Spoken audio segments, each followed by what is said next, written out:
చాలా మంది చేసే మిస్టేక్ ఏంటంటే ఇంటి మీద ఫోకస్ చేసినంతగా కాంపౌండ్ వాళ్ళ మీద ఫోకస్ చేయట్లేదు. దానివల్ల ప్రాక్టికల్‌గా చాలా నష్టం జరుగుతా ఉంది. నేను పదే పదే చెప్తా ఉన్నా.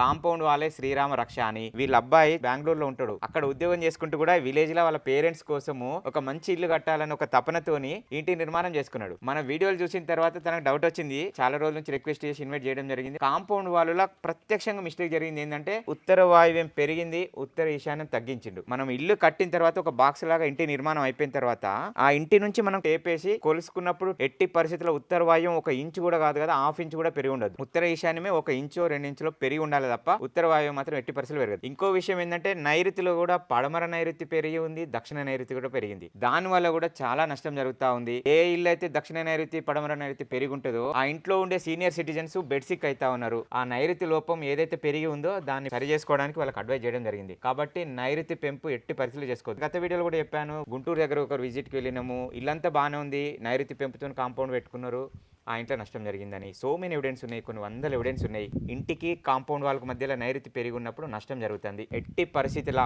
ఇంటి మీద ఎంత ఫోకస్ చేస్తారో, ఇంటి చుట్టూ ఖాళీ స్థలం ఏ విధంగా ఉంది, ఎటు ఎక్కువ ఉంది, ఎటు తక్కువ ఉంది అనే దాని మీద కూడా మీరు ఖచ్చితంగా ఫోకస్ చేయాలి.